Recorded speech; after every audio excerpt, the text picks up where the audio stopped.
ku dugg partager.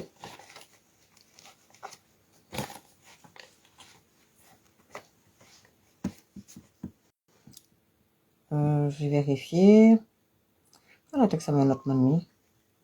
Non. J'ai dit non.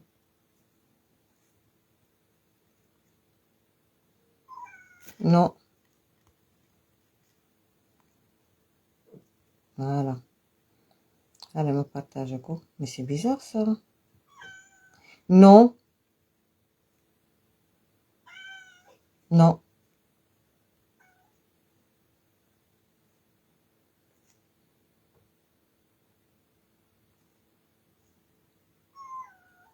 Live bi de man gisuma ko. Kan moo gis live bi? Man ko gars live bi de gisuma ko. Gisuma live bi, gisuma commentaire ni rien du tout. Je vois pas le live.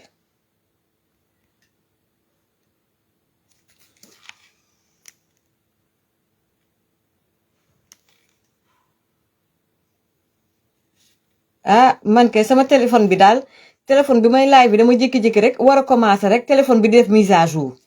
Xol bu jeex tàkk. Lii cat la. Beneen téléphone bi xaar ma taal ko. Am na ñu may demander donc le lien. Faramendi maa ngi lay ziar Aminata Bellamy maa ngi lay ziar ah dama jàppoon loolu waroon naa laa woo ah maa ngi lay ziar Bamba Gandiga Camara maa ngi lay ziar ñoo ngi lay gis bu baax ah ok d'accord Khadija Diène Atijani Mamadou Ba maa ngi lay ziar Marie Gaye Sy Faramendi maa ngi leen di ziar Pape Anne nee na on est là man de gisuma dara parce que dafa def tentative de connexion coupé 2 fois ñëwaat en fait dafa coupé 2 fois ñëwaat lii de moom mooy cat d'accord Jean-Marie François Biagui maa ngi lay ziar maa ngi lay nuyu bu baax a baax a baax maa ngi lay nuyu bu baax a baax a baax voilà dama taraat beneen téléphone bi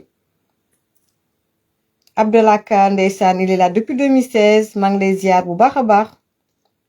ku dugg partager caatu opposition bi aussi maa ngi lay ziar la nuyu bu baax a baax voilà ku dugg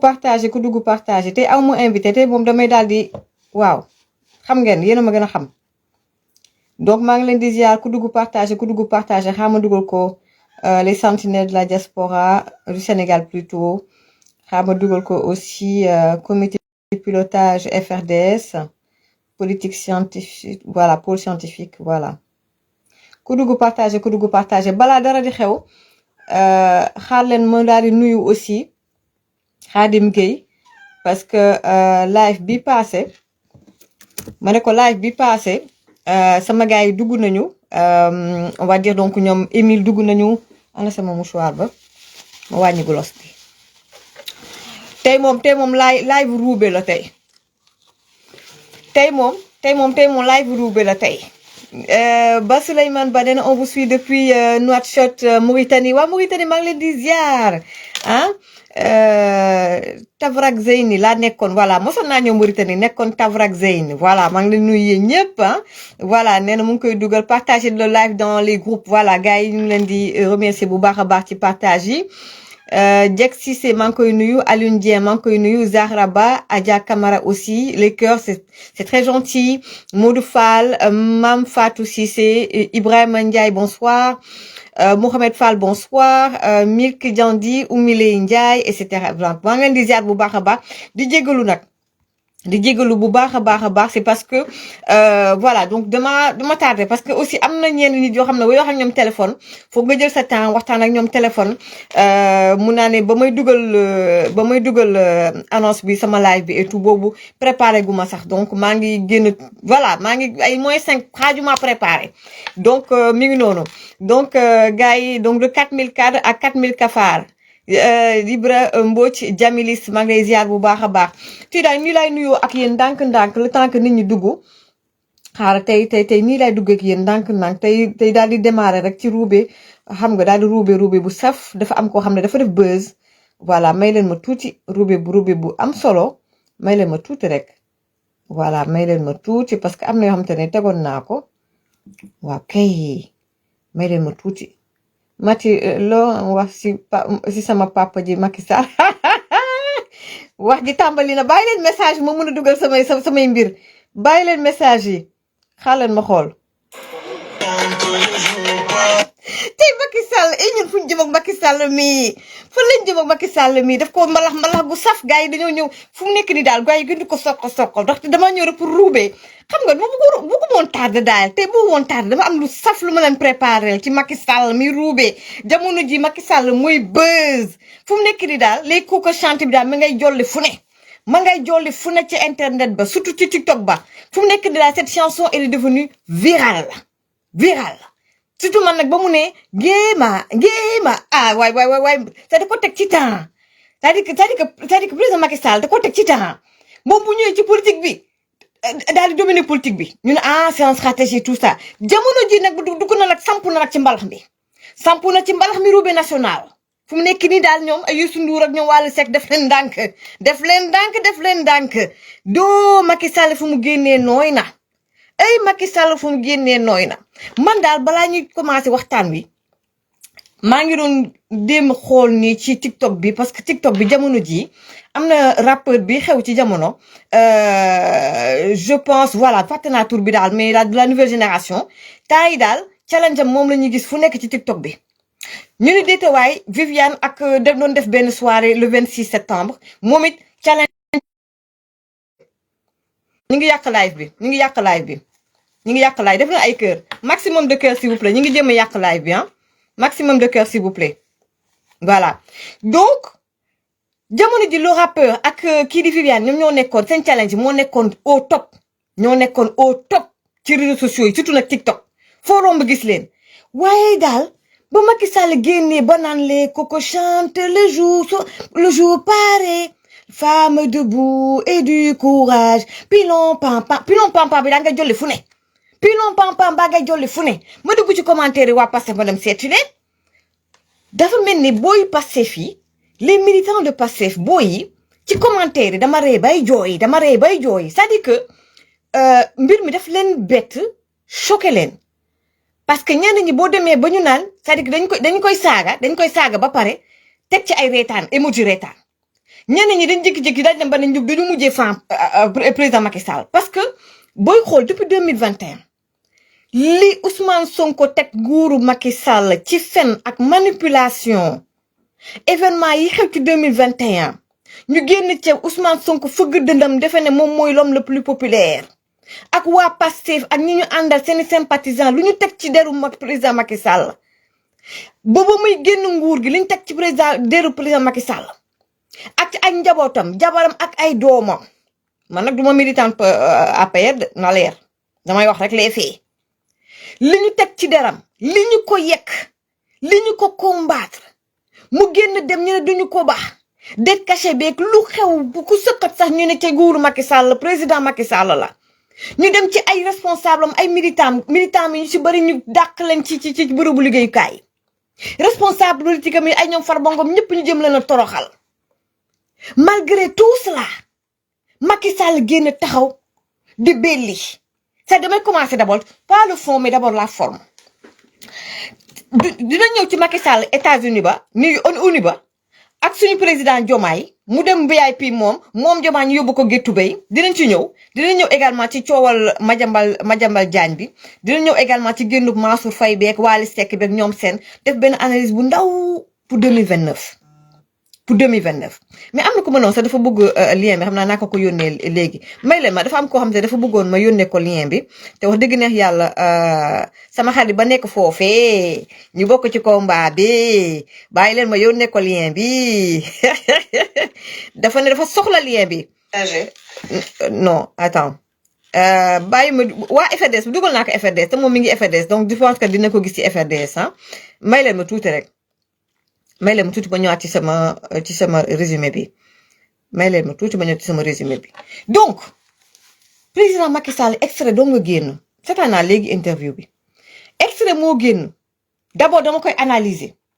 président Macky Sall ca teint bi c'est-à-dire mi ngi belli machallah mi ngi belli président Macky Sall ngeen gis coiffure bi ndeysaan lépp a tolloo c'est-à-dire que coiffure bu am classe mu set loxo yi manicure bi président Macky Sall mi ci costume bi cravate bi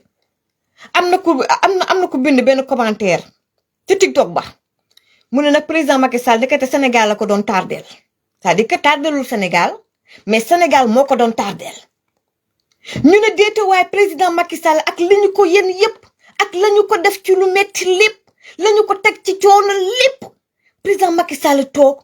naan les coco chante le jour paraît naan pilon pampan pilon pampan pilon géma c'est-à-dire ko ak nonchalance c'est-à-dire ko wax daal genre daal xoolal man je vis ma meilleure life te man loolu laa seetlu parce que kii ba parution livre ba ca cérémonie ba man na mu kottonte xaw ma IA la intelligence artificielle ou dëgg la gis naa te ko daal mu dafa calé l'ancienne première dame Marième Faye Sall kott na ko président Macky Sall ak première dame Marième Faye Sall kottante nañu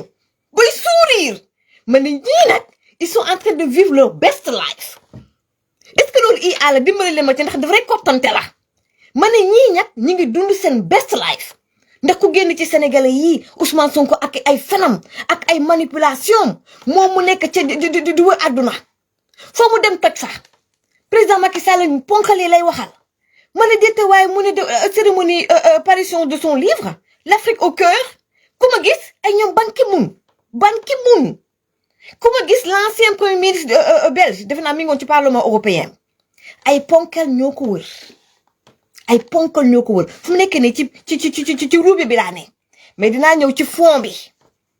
président Macky Sall mi ngi c'est-à-dire que game bu kawe la nekk di def mais game bu kawe la nekk di jeu fu mu nekk nii waaye daal ci pilon pam bi pilon géema c'est-à-dire li mu bëgg a wone foofu moom mooy c'est-à-dire que yéen vous avez beau le salir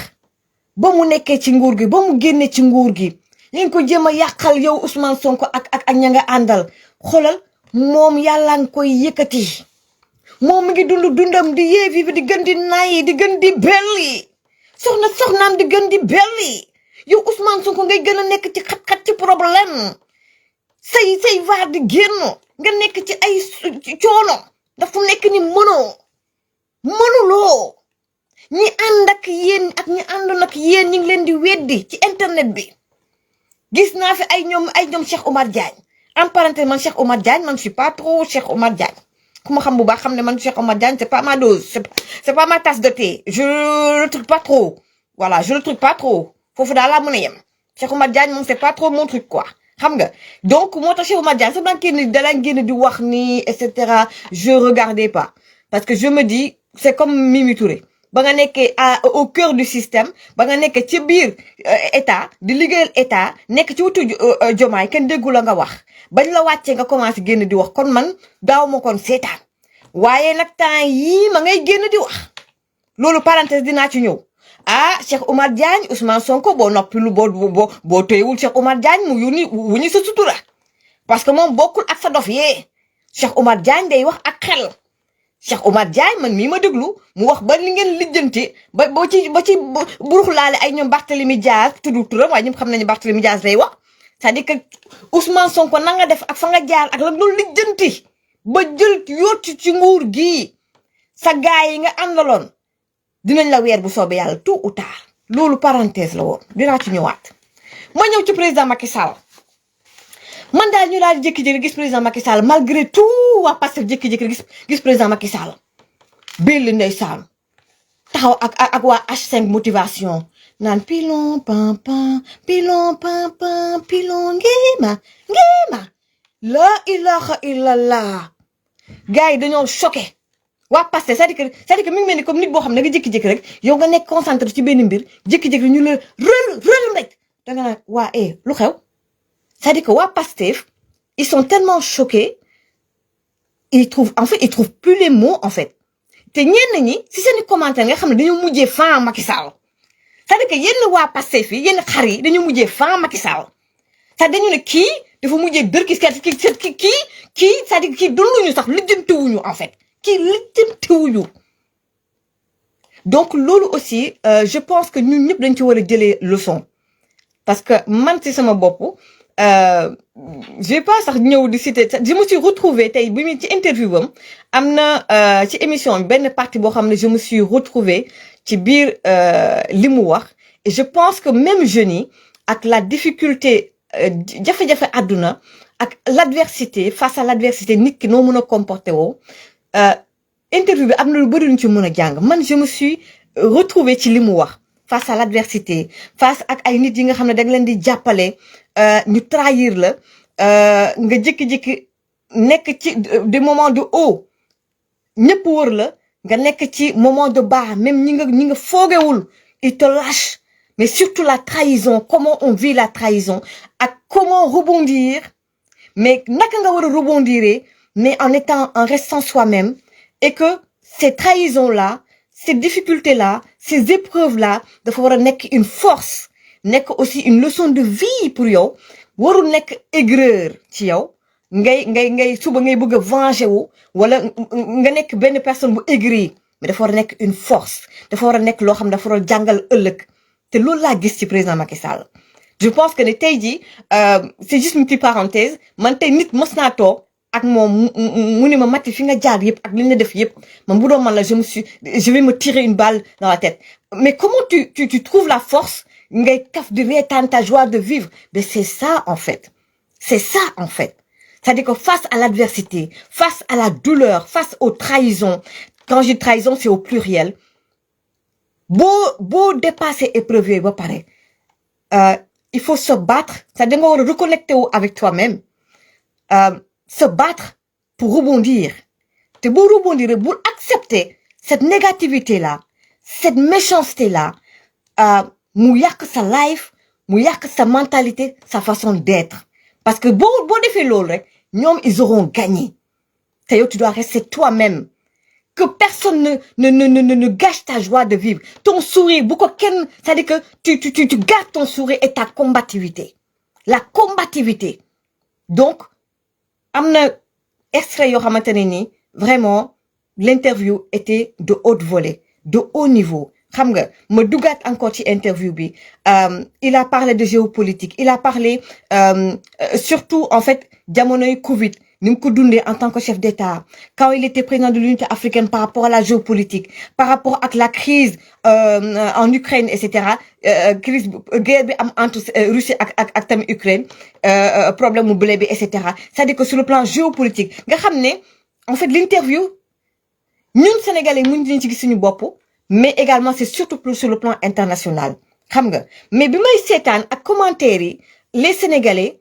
et je parle des Sénégalais ñi nga xamante ne faruñu fenn en fait des Sénégalais qui étaient juste des sympathisants de Pastef parce qu'ils voulaient un changement mais faruñu fenn c'est-à-dire il y a des commentaires genre ñun en fait man je suis pas pour Macky Sall mais on ne le connaît pas en fait c'est-à-dire que cette interview j'ai appris à mieux connaître Macky Sall pourtant je ne suis pas Macky Sall donc il faut que nos hommes politiques également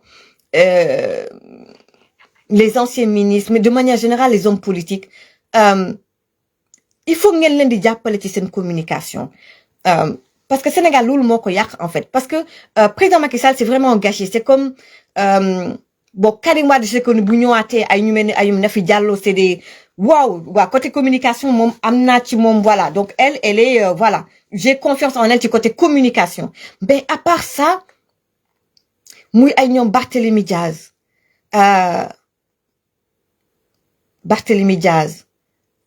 président Macky Sall Amadou Ba l'ancien premier ministre mais vraiment il y a beaucoup d'hommes politiques yoo xamante ne nii cette communication ñu war a gën a mën a jàppale pour que les gens les connaissent en fait c'est-à-dire nos hommes politiques il faut ñu xam leen bu baax parce que interview bi il a fallu que mu dem avec quelqu'un qui n'est pas sénégalais pour que le président puisse s'ouvrir en fait on a eu une facette de sa personnalité juste ci ay mots c'est-à-dire il faut que tey jii bu fekkee ne nekk nañ ay autorité tey ba mu nekkoon président quand il était à la tête du pays président Macky Sall il a fait des réalisations face à la manipulation de Pastef etc.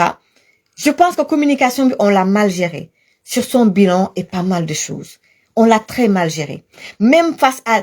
heureusement ces réseaux sociaux yi ay ñoom Anita ñoom Bah Diakhaté ñoom voilà les actifs républicains ñoom Barya etc. Du côté combat contre Ousmane Sonko ils ont réussi quelque chose, mais du côté bilan président Macky Sall il fallait faire quelque chose et vous ne l'avez pas réussi malheureusement vous ne l'avez pas réussi. Et cet homme-là mais franchement d'un coup c'est un xol des sedd mais rien à voir avec les hommes qu'on a actuellement au Sénégal. C'est pas parce que dama compte ñoom Ousmane Sonko ak waa Pastef mais déedéet. C'est-à-dire tu écoutes et tu regardes le président Macky Sall, mais tu es fier que mu nekk, tu te dis il a été mon président. Tu es fier parce que tu sais que qui bu defee conférence sur le plan international, il y aura des hommes d'État, voilà, ay kanamu Poutine ou Macron. Mais écoute, mais tu vas être fier. Parce que c'est un intellectuel, parce que c'est un homme de pouvoir, parce que c'est un homme charismatique qui parle et qui peut parler pour l'Afrique. Et il a les bagous pour ça. Il a l'intellect pour ça. Mais malheureusement, ay ñoom Diomaye Ousmane Sonko, Diomaye sax a xaw a tane, mais ay ñoom Ousmane Sonko ay Diomaye, c'est-à-dire amuñu culture bi. C'est-à-dire ils sont pas cultivés. C'est comme Ben Ousmane Sonko et ça, Cheikh Omar Diagne a raison, je l'ai vu ci ben extrait, c'est son inculture. C'est-à-dire ces gens-là, on les a pas préparés au pouvoir. C'est-à-dire ces gens-là, ils sont trop, c'est comme un gouvernement de wish en fait. Un gouvernement de wish, c'est du toc. C'est du toc. Il y a rien derrière. Et c'est dommage. Donc on gagnerait vraiment pour le futur. Est-ce que Macky Sall, il veut être secrétaire général de l'ONU, il tourne le dos au Sénégal, ou est-ce qu'il veut revenir à la tête du pays? Quoi qu'il en soit, il faut qu'on apprenne à le connaître. C'est-à-dire, man, j'étais contre lui. 2017-2019. J'étais contre lui. Mais vraiment. Et là aussi, il y a un Sénégalais qui a fait ce commentaire-là. Donc, ni de gérer sa communication. Ak ambition,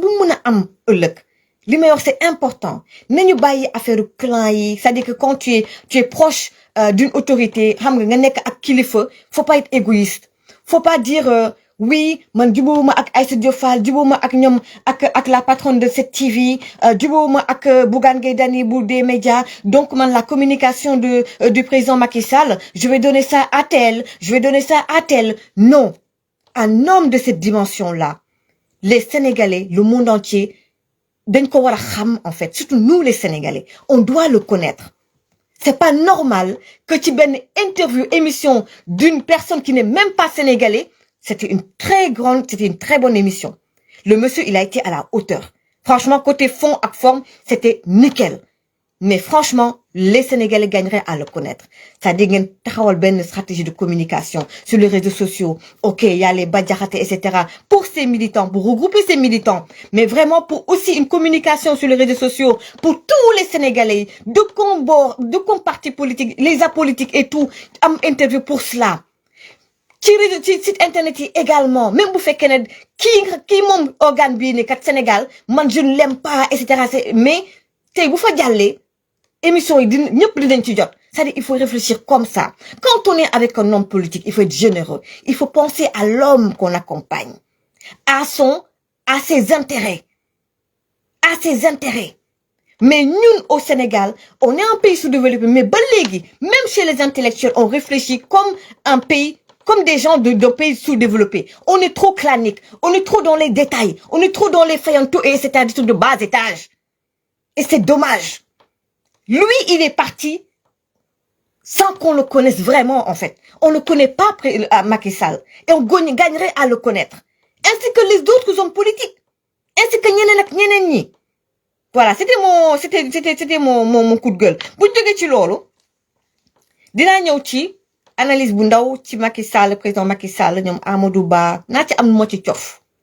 Parce que ONU nag, am na la fa xewoon.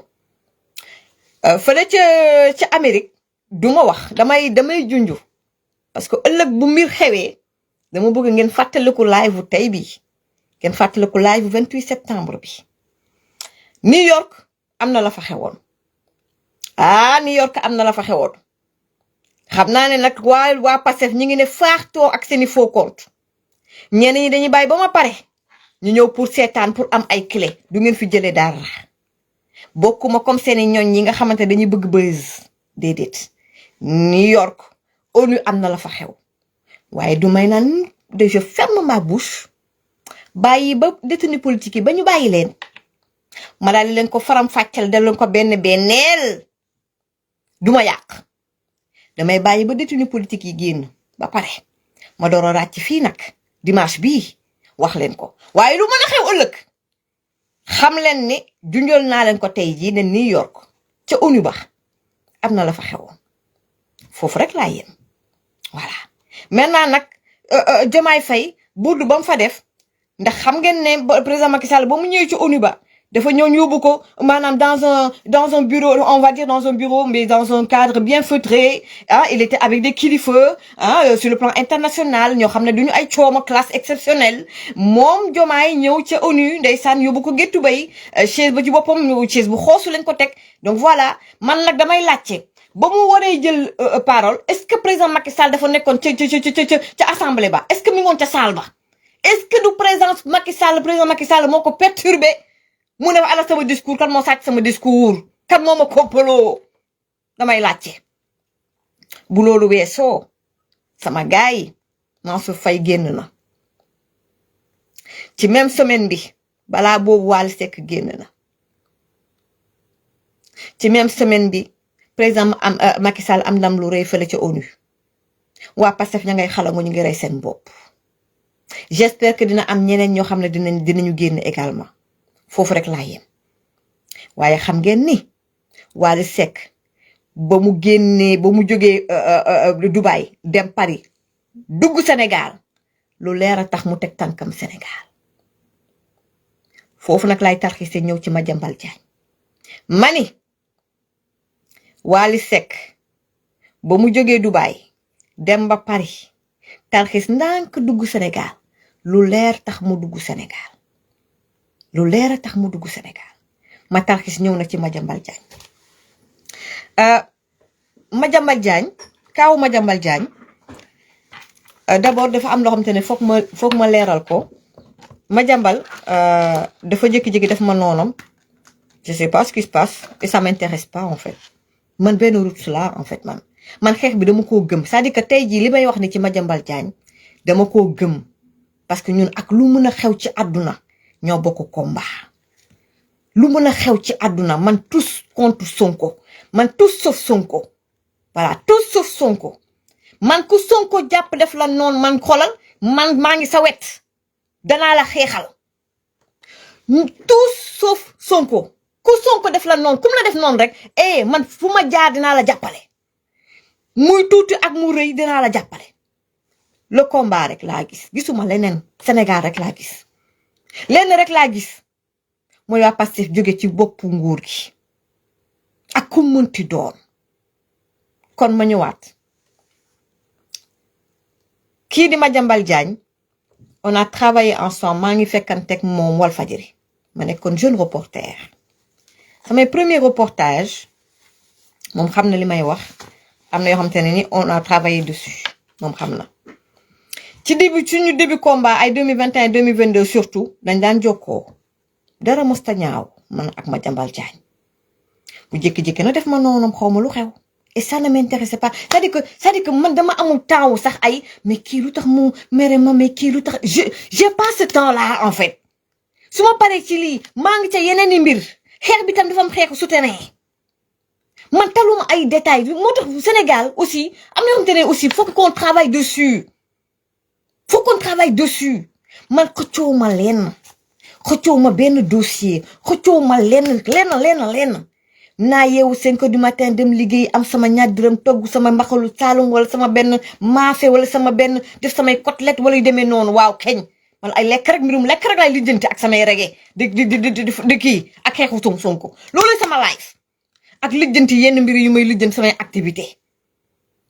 utuma ku may noonoog ay diw lan kan mooy jëkkër ak kan mooy jabaram ak ay nu may yàqee diw man xaw ma loolu bokkul sama mentalité man du sulaa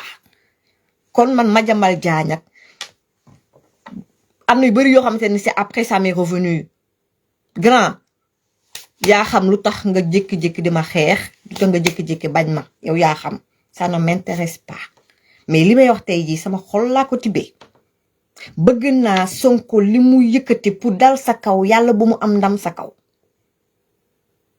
te lépp lu ñu mën a def ñu ñëpp qu'on soit unis pour jàppale Madiambal Diagne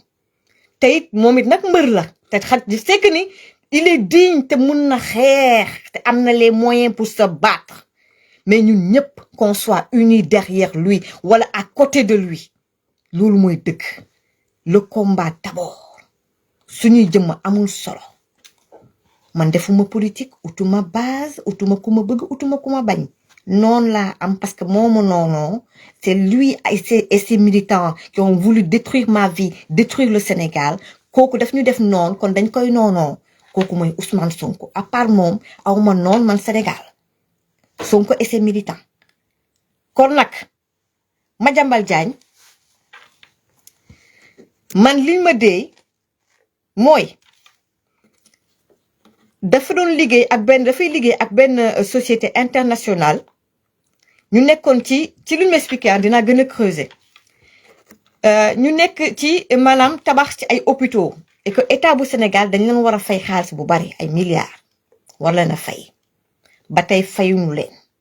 xam naa nag ñoom it ñu war a teg nag ay moyens voies et moyens war a ut ay voies et moyens pour ñu jël seen xaalis jot seen xaalis te muy dëgg xam naa ñu ne nañ tappaas Madiambal Diagne loolu ci la bokk am na hôpitaux yoo xam te ne war nañ ko livrer donc coow li dafa am la nekk ca biir ñu bëgg koo nag saax-saaxi bëgg koo sacrifier te man Ousmane Sonko ak ña mu àndal nan la ñu war a bañ ci intermédiaire Ousmane Sonko ci l'affaire des 94 milliards l'affaire des 94 milliards démb la Ousmane Sonko une partie des héritiers yaa ngi doon négocier waxtaan ak ñoom pour porter seen combat jàppale leen bu ñu paree nga jël sa commission 12 milliards gars yi du fii la leen fekk audio yi du génnoon na ngeen dégg ko ma bamtuwaat ko moom day bañ intermédiaire Ousmane Sonko parce que Madiambal Diagne intermédiaire la ci mbir mi bu ñu paree di jox ko commission waa léegi moom Ousmane Sonko ca l'affaire des 94 milliards moom it intermédiaire la woon maa ngi doon négocier di waxtaan ak une partie des héritiers gàddu leen seen combat xeexal leen bu ñu paree bu ñu gajee ñu jox ko commission 12 milliards kon xanaa léegi la ñuy bañ intermédiaire te moom bu dee intermédiaire bu ñu koy fay saa ma dugg vraiment ci fond dossier bi parce que voilà man du ma dégganteeg Madiambal j'appelle les gens et cetera parce que voilà suñu en fait ce combat là la femme de média dama dindi mbuum bi teg ko fële mais sama expérience laay jël pour taxaw live ak yéen kon nag recoupement ut ay information loolu suñu métier la suñu deret la ne kon moom tey bu fekkee ne mi ngi léegi benn société internationale buñ koy fay tey mais du état bu Sénégal moo koy fay logiquement société internationale bi moo koy fay foofu da laa yem kon nag Madiambal Diagne mi ngi fii tugal mi ngi fii France am na ku ma dee sax na ma jamono tey ji am na feneen fu mu dem mais du ma ko wax ci live bi jóge na France am na fu mu dem loolu duma ci sori waaye mi ngi fii France xam naa nag dafa war a internationaliser le problème dafa nar a internationaliser le dossier parce que gars yi ba presse internationale commencé na di ci wax balaa muy ñibbi Sénégal dana am ci lu xeere ci lu wow koŋ te lu muy téye door a dem nag war a jàkkaarloog Ousmane Sonko nag coow li du kenn ku dul Ousmane Sonko moom rek moo fi nekk bëgg humilier góor ñi moom rek moo fi bu nekk bëgg humilier góor ñi kon daal sama gars yi tous avec Madiambal Diagne on le soutient à fond la caisse bu la lawul am na ku ne dërëm gars yi xam nga su may laaj du ma xool commentaire parce que dañ ma ko tere parce que waa Pastef te ma nekk di defanteeg ñoom ak ñoom seen te waruma nekk ñu may tardé ci lenn kon daal gars yi ci tënk daal on est de tout cœur ak Madiambal Diagne on sait très bien que ni il sait se battre ku mën a dékku aussi méttit la ak ku mën a xeex la je pense te loolu je pense que kii di Ousmane Sonko tapet la bokkat la ñëpp xam nañ ko parce que ba muy xeex dafa jël jeunesse bi teg leen ca kanam comme bouclier mais tapet la bañ ko yóbbee ca kaso ga komaana fa def na lu ne yëkkati na ko fa fen bu ne fen na ko fa yóbbu nañ ko sami sampal ko ay butéel te fekk ne sampaluñ ko sax ay butéel fen gu ne ak manipulation gu ne dekk na ca parce que tapet la moom jeunesse bi la jëloon def leen arme def leen bouclier waaye ñun ñu di xeex nag ñi mu ko seqal ay ñoom Farba Ngom ay ñoom Lat Diop Lat Diop waaye di nuyu madame Diop di leen di nuyu bu baax a baax a baax ñooñu ay gor toog di ko dékku ak ku mel ni Mansour Faye toog di ko dékku ñu mel ni Mansour Faye c'est-à-dire qu'on les découvre man Mansour Faye dis-toi mais franchement je vous dis la chose amuñu ne boo ni ko ñoom Mame Ndiaye Savon di waxee amuñu ne boo man Mansour Faye je le voyais tu vois je me dis il est trop mou voilà il s'est embourgeoisé xam nga quand il parle c'est un bourgeois qui parle voilà il est un peu nonchalant ndekete waa ji dafa féroce ndekete waa ji moytu ko ndekete dafa dëgër këcc ndekete góor dëgg la mais toog na ñaata weer ci kaso bi defe na 4-5 mois mais dégguñu ko mu yuuxu mais mu génn Mansour Faye génn sol lu weexam tàll maanaam man je suis innocent weex tàll doxantu ci mbedd yi am na fu ma gis defe naa këram la doon gars yi militants yi di ko tëggal di ko feccal mu ne non ci kaw oto ba mais clean mais di belli comme si voilà la prison n'a pas laissé de traces sur lui mais c'est pas comme notre tapette là de Sweet Beauté c'est-à-dire que yéen APR dafa mel ni yéen opposition ngeen gën a mën yéen APR je découvre des gens je découvre ay ñoom Abdou Mbow wexaat c'est-à-dire que yéen dafa mel ni yéen APR yéen xeex ngeen gën a mën entre parenthèses maa ngi nuyu Abdoulaye Yakin Diop sama frère maa ngi la nuyu bu baax a baax maa ngi la nuyu bu baax APR dafa mel ni yéen opposition ngeen mën on découvre des gens donc gars yi suñuy jógee ci li ni mel il est 17h54 ci Madiambal Diagne et c'est vraiment sincère ce que je dis moom mooy tous vraiment on est de tout cœur avec lui yàlla na ko yàlla may ndam ci li ni mel parce que ñu ngi koy jéem a ñi dañu soxor vraiment c'est incroyable parce que man je pense que politique jarul yenn yi en fait. Et tout à l'heure je parlais du président Macky Sall ak épreuve yi comment rebondir en restant positif en restant soi-même loolu dafa mel ni loolu Sonko xamul loolu en fait man du may faral di bëgg du ñëw ci ay yenn vie privée yi mais Sonko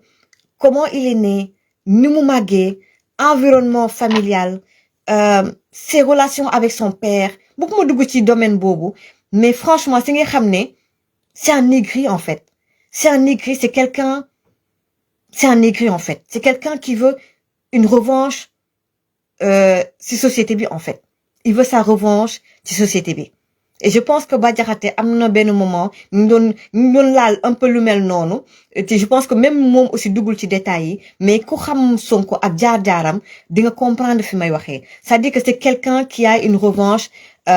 ci àdduna ci société sénégalaise par rapport ak fi mu jaar il est resté aigri il est resté mais tellement méchant il aime que sa propre personne et c'est dommage et c'est vraiment dommage donc gars yi ginnaaw donc le soutien bu ñu apporté pour suñu grand kii di Madiambal Diagne encore une fois yal na ko yàlla may ndam ci li ni mel aussi famille am aussi une pensée à sa famille parce que je pense que ne jàpp nañu jabaram et également kenn ci doomam je pense donc on essaye voilà ñu ngi noonu daal gars yi daal ñu ngi koy bëgg a teg lu métti et j'espère que gars yi dinañ nekk ci wetam tous les patriotes les vrais patriotes dañ nekk ci wetam xeexale ko bu baax a baax bu ñu jógee ci loolu sama gars yi gis ngeen ne ça dinañ ci gën a ñëw parce que j'ai pas encore la vidéo mooy la manifestation bi nga xamante ne nii les pro Moustapha Diop donc maire de Louga def nañ ko ginnaaw waa Agnam ak it Farba Ngom ginnaaw également manifestation bu rëy bi nga xam ne amoon na Sénégal le 19 septembre bi passé donc gis ngeen ne Moustapha Diop donc aussi maire de Louga ses partisans ses amis et sympathisants génn nañu donc ci mbedd yi ngir naa ñaxtu te il y avait vraiment du monde kon nag gars yi defe naa ni manifestation dafay gën di tar buy gën di tar dinañ egg am na ko ma ko dee sànq je pense que il a raison nañ dem ci benn moment boo xamante ne nii di ngeen gis ne gars yi du ñu nangoote ay manifestation te loolu mun na jur problème gars yi bu may wax ci mbirum problème balaa ma ñëw ci analyse boo xamante ne ci wàllu 2029 ma ñëw ci benn vidéo boo xam ne sànq laa ko gis muy le déguerpissement fële ci Kër Massar ñu seetaan.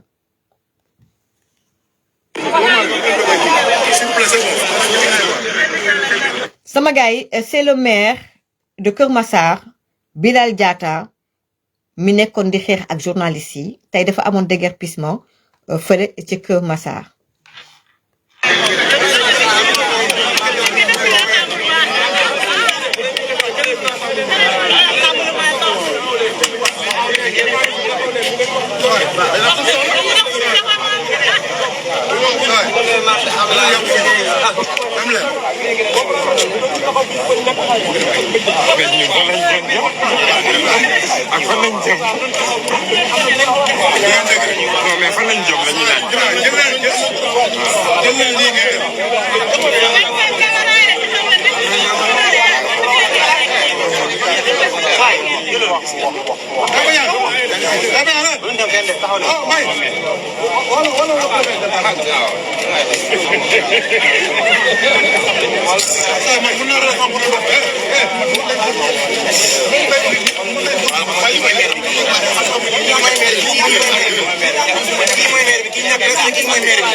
ma ngay xeex meer baa ngay xeex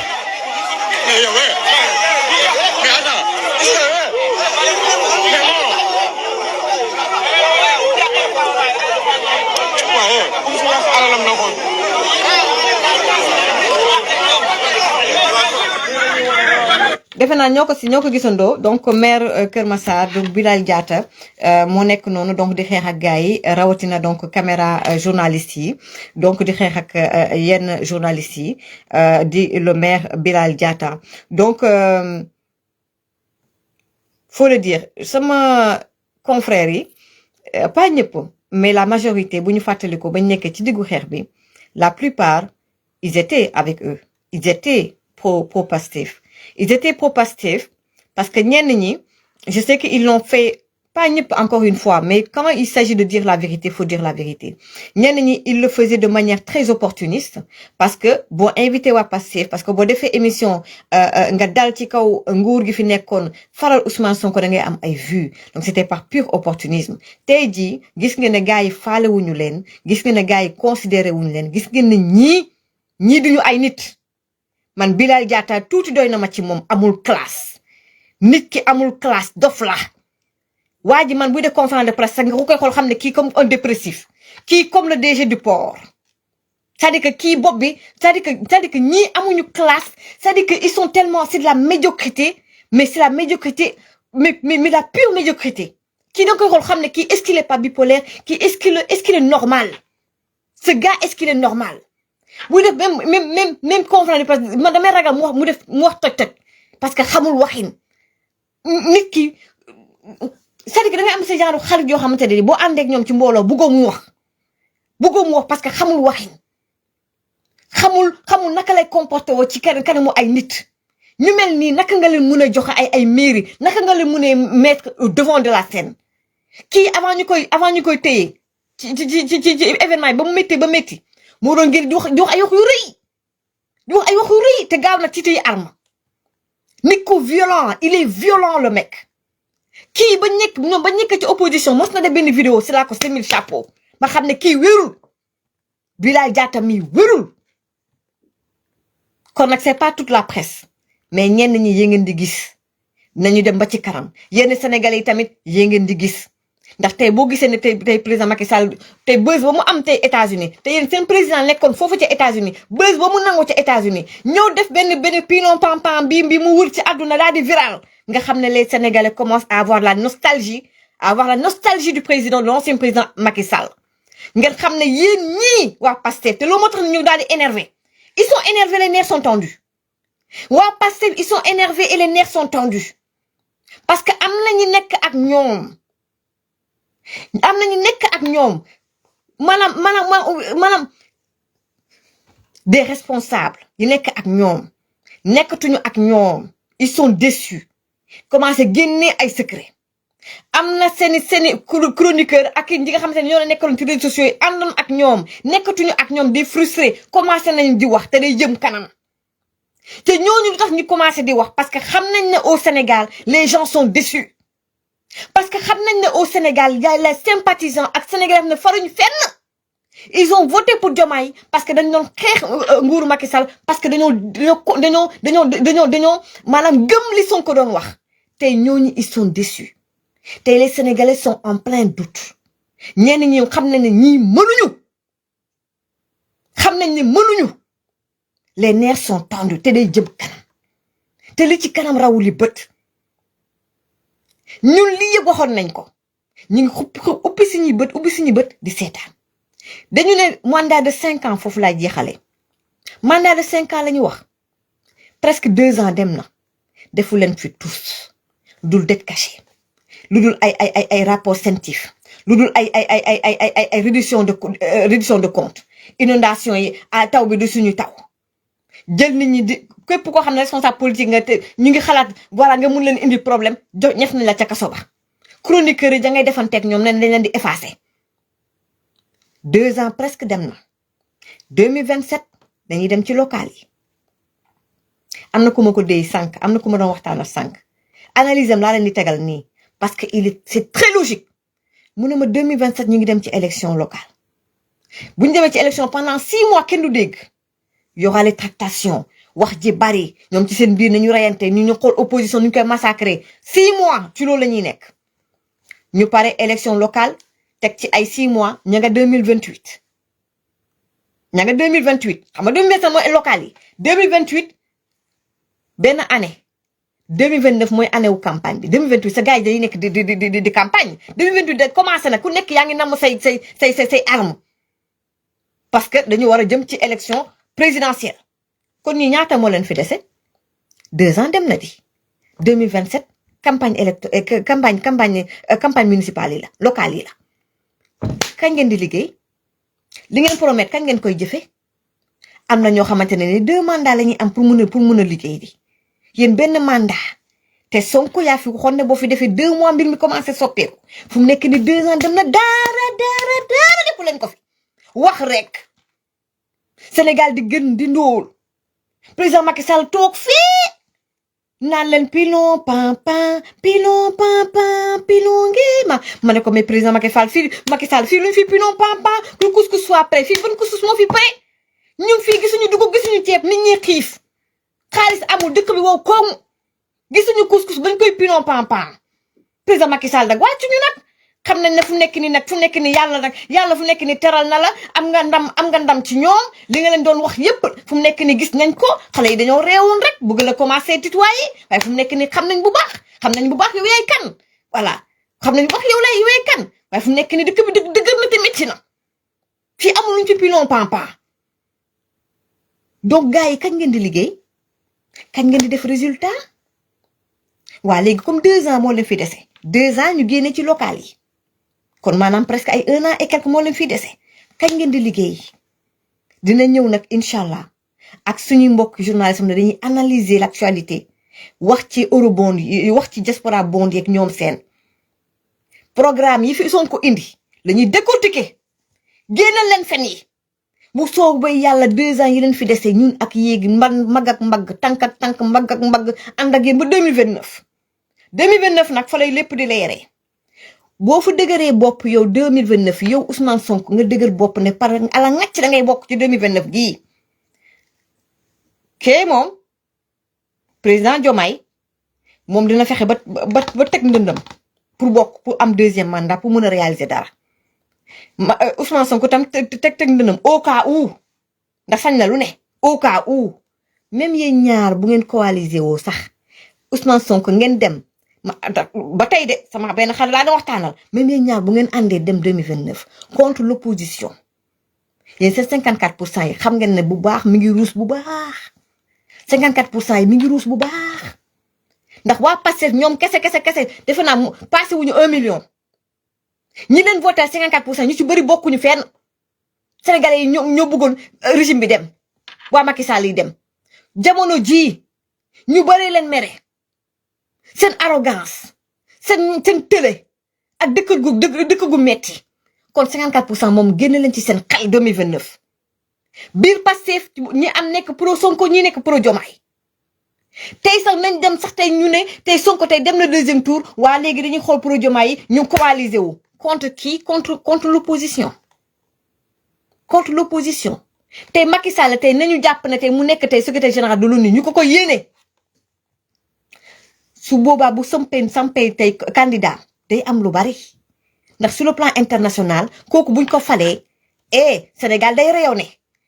tey duñu tële ni comme ñii ndax ñii amuñ carnet d'adresse xamuñ kenn amuñ link te dañoo xuloo ñëpp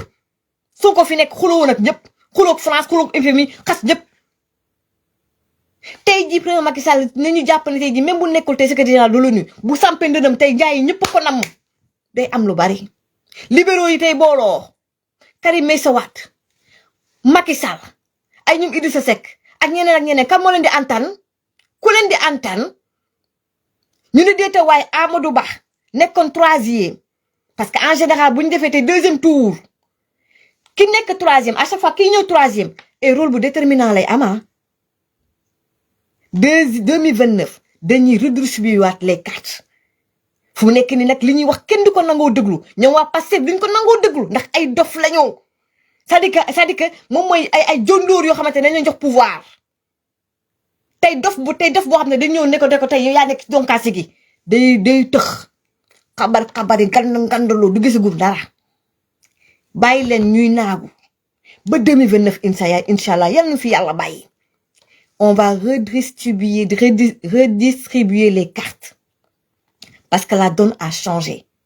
incha allah rabi li ngeen foog 54% yi ngeen ngandaloo billaahi kenn dootu waxati waxu 54% te di ci kanam rawuli bët sama gars yi maa ngi leen di gërëm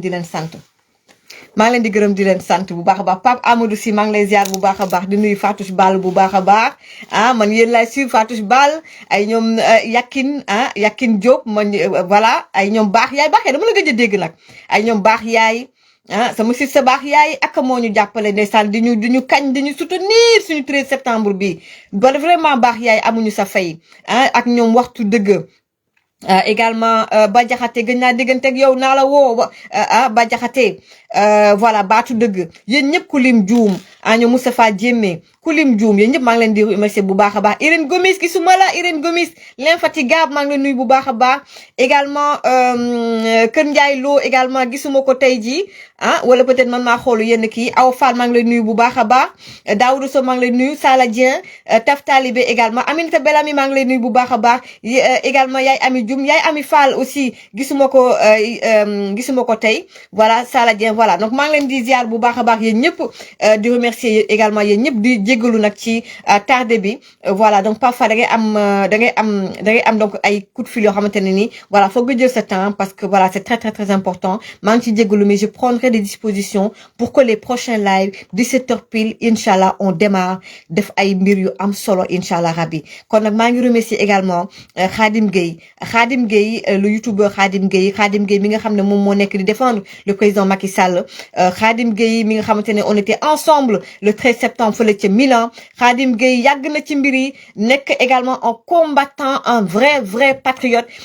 amoon na ay jamono nag moom il est toujours propos Macky Sall man dama doon dal ci kaw nguur ga ci kaw Macky Sall ay jamono léeg-léeg ñu jàppante mais ndeysaan àdduna dem na ba ñu bokk le même combat kon nag vraiment Khadim Gueye vraiment il a joué un rôle déterminant ci suñu manifestation du 13 septembre maa ngi lay nuyu bu baax a baax di la jox sa wàccuwaay di la wax également respect à toi